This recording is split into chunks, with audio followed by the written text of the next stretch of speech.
Lams, ngayon may nakita tayong coconut bonsai material doon sa may fish pond. Ito, oh, may lumabas na dahon, maliliit na dahon. May nakita tayo doon sa may fish pond.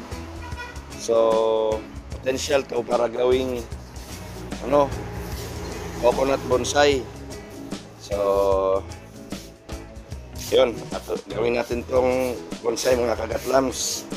Okay, gamit natin ang ito at ito. Plano natin is kunin natin yung coconut husk from here. Expose lang natin konti yung parang may shell. Hindi na natin tanggalin lahat para safe lang yung ugat niya. Ito sira na ang ugat. So putulin na lang to, pero itong iba hayaan na lang natin to. So hindi na natin to tatanggalin tong coconut husk dito na portion, dito lang sa taas na portion. Okay, sige mga kagatlams. Okay, so ito na yung mga kagatlams. Tinanggalan na natin yung portion dito para madaling matanggal tong coconut husk nya. Itong portion na to dito tanggalin natin hanggang dito. Okay, sige.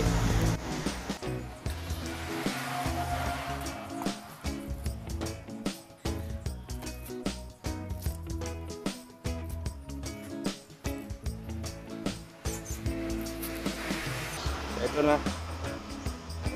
Ano natin is para ma-expose ito, para madali natin malinis. Okay? So ito, kita na siya. Nakikita na yung base ng coco bonsai natin, coco material natin. So tanggalin din natin tong dito na side sa kanila. Okay? Sige.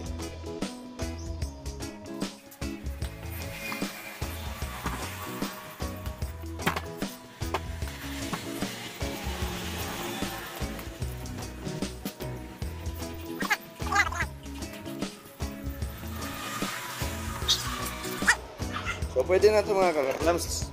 Kulang lang nito is linisin.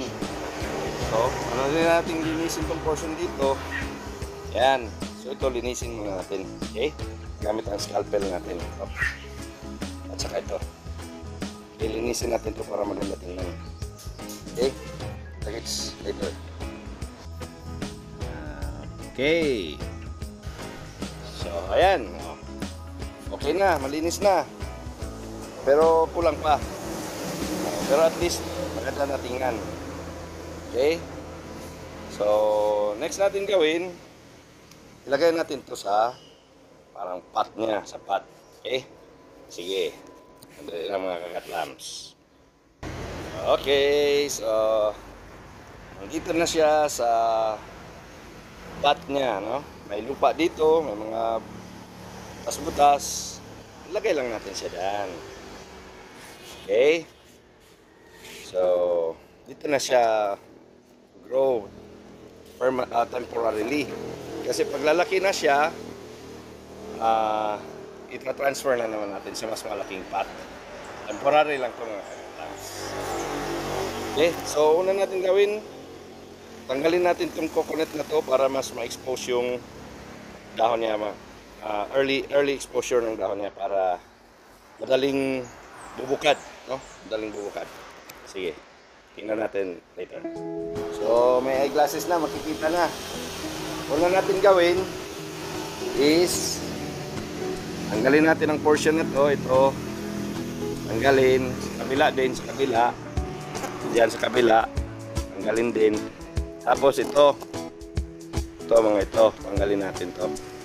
Okay, para ma-expose ng early itong mga leaves natin. Okay?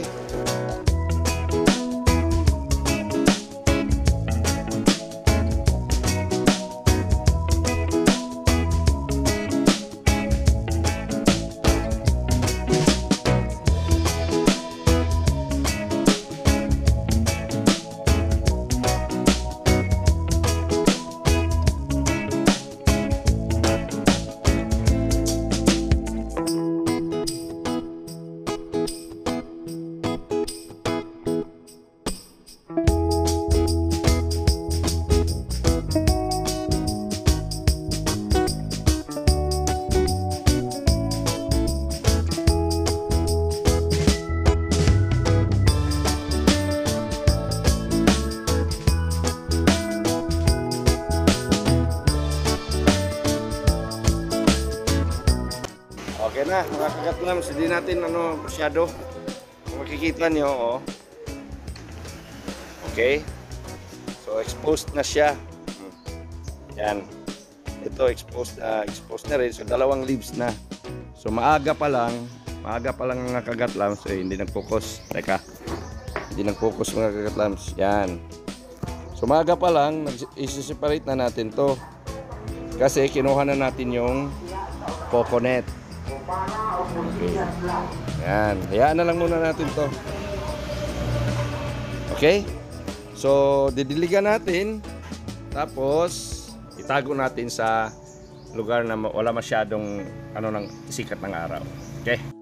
Okay, so dito natin siya lalagay. Katabi ng una kong ginawang mga coco bonsai. So, ito, bago natin nakita, tubig. Yan. Ito, luma na. Ano pa rin, bago pa rin. Pero okay na, marami ng dahon, no? Marami ng dahon. Okay, so ito siya, hopefully magiging magandang coco bonsai. Ano natin ito isa. Ito pa. Okay. So yan mga kagatlams. Hintayin na lang natin after a few days. May bago na naman siyang dahon, expose na naman natin early. Yan lang naman ang process ng paggawa ng coco bonsai. I-early exposure lang natin yung mga dahon niya para hindi natatangkad. Okay? Yan lang mga kagatlams. Pakita ko muna sa inyo yung iba kong ginawa. No? Yan.